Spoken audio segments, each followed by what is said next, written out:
ঠাকুর মা স্বামীজিকে প্রণাম জানিয়ে শুরু করছি প্রশ্নোত্তরে। স্বামী সোমেশ্বরানন্দ মহারাজের কাছে প্রশ্ন ছিল, ঠাকুর বলছেন বাসা পাকড়ে রং দেখো আর বুড়ি ছুঁয়ে খেলা করো। আমার প্রশ্ন, ব্রহ্মজ্ঞানের পরে মানুষ কেন মায়ার খেলায় আগ্রহ দেখাবে?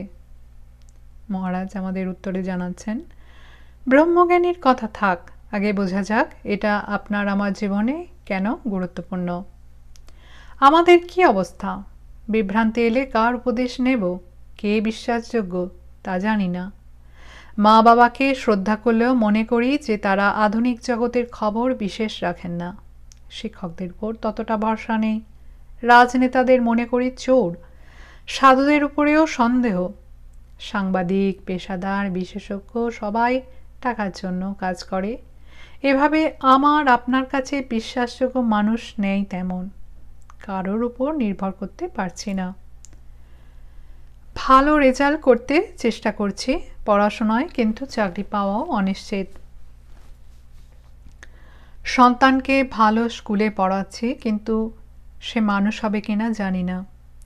মন মতো বন্ধুর অভাব, স্ত্রীকে সব কথা বলা যায় না, নির্ভরযোগ্য মানুষ নেই, আর্থ সামাজিক অবস্থা দ্রুত পাল্টাচ্ছে, কোনো কিছুতে স্থিরতা নেই। আমি আপনি বিভ্রান্ত, চারদিকের পরিস্থিতি সন্দেহজনক। সমাধানটা কি? সমাধান বাইরে নয়, ভেতরে, অন্তরে স্থির সত্তাকে খুঁজে পেতে হবে।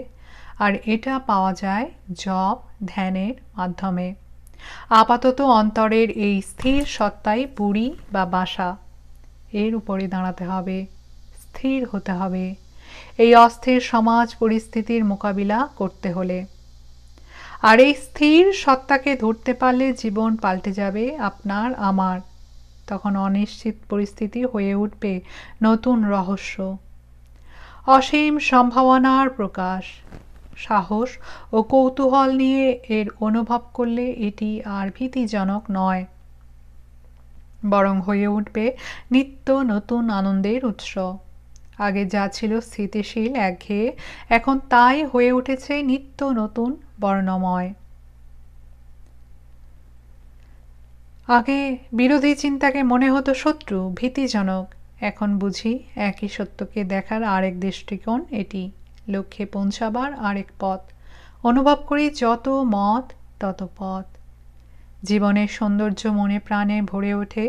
জীবন যে রামধনুর মতোই সুন্দর, অসীম সম্ভাবনাময়, নিত্য নতুন আনন্দের ভাণ্ডার, এই সত্যকে বোঝা যায়। বাসা পাকড়ে রং দেখার এটাই মজা।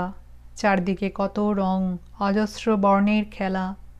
অনুভব করা যায় যে কোনো কিছুই একে অন্যের বিরোধী নয়, বরং পরস্পরের পরিপূরক, কমপ্লিমেন্টারি টু ইচ আদার।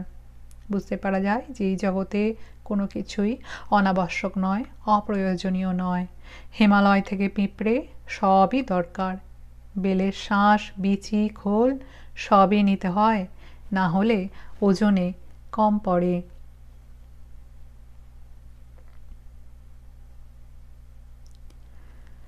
পূজনীয় মহারাজের চরণে আমাদের সকলের ভক্তিপূর্ণ প্রণাম জানাই।